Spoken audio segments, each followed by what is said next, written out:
চলতি সপ্তাহে শুরুতেই আইপিএল এর সপ্তদশ সিজনের পরিসমাপ্তি ঘটেছে। সানরাইজার্স হায়দ্রাবাদকে পরাস্ত করে তৃতীয়বারের জন্য আইপিএল এর খেতাব জয় করল কলকাতা নাইট রাইডার্স। তবে আসন্ন মৌসুমে চ্যাম্পিয়ন কলকাতা দলের চিন্তার বিষয় হতে চলেছে নিলামের মঞ্চ। 2022 সালে শেষবার আইপিএল এর মেগা নিলাম অনুষ্ঠিত হয়েছিল। আবার 3 মৌসুম পর 2025 সালে মেগা নিলাম হবে এবং দলে একাধিক পরিবর্তন লক্ষ্য করা যাবে।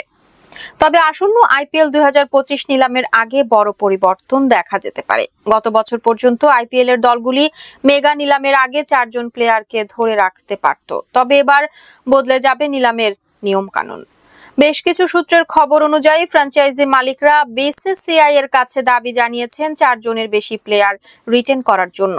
আইপিএল এর মাঝেই সমস্ত ফ্র্যাঞ্চাইজি মালিকের সঙ্গে বৈঠকে বসার কথা ছিল ভারতীয় ক্রিকেট বোর্ড কর্তাদের। তবে অনির্দিষ্ট কারণে বৈঠক স্থগিত রাখা হয়েছিল। সূত্রের খবর অনুযায়ী আসন্ন আইপিএল এর মেগা নিলামের জন্য 3 জন প্লেয়ারকে রিটেন করা যাবে এবং একজন প্লেয়ারকে রাইট টু ম্যাচ কার্ড ব্যবহার করে একজন প্লেয়ারকে দলে ফেরাতে পারবে। যদিও আইপিএল ফ্র্যাঞ্চাইজির একাধিক কর্মকর্তারা তাদের পুরনো প্লেয়ারদের ধরে রাখতে চান বলে জানিয়ে দিয়েছেন। Defending champion Kolkata night Riders দলের সিইও ভ্যাস্কি মাইসোর ইতোমধ্যেই স্পষ্টত জানিয়ে দিয়েছেন তার মতামত। মন্তব্য করে তিনি জানিয়েছেন, প্রতিটি দলের কাছে অন্ততপক্ষে 8টি করে আরটিএম কার্ড ব্যবহার করার সুযোগ থাকা উচিত, যে দলগুলিকে তাদের পুরনো প্লেয়ারদের পুনরায় কেনার সুযোগ দেবে।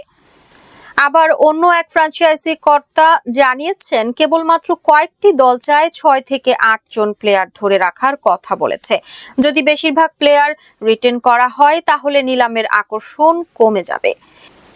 সেই কর্মকর্তা একটি উদাহরণ দিয়ে জানিয়েছেন, পাঞ্জাব কিংসের মতন দল টি-20 স্পেশালিস্ট তারকা নিয়ে পরিপূর্ণ থাকলেও চলতি আইপিএল এ কিছুই করতে পারেনি।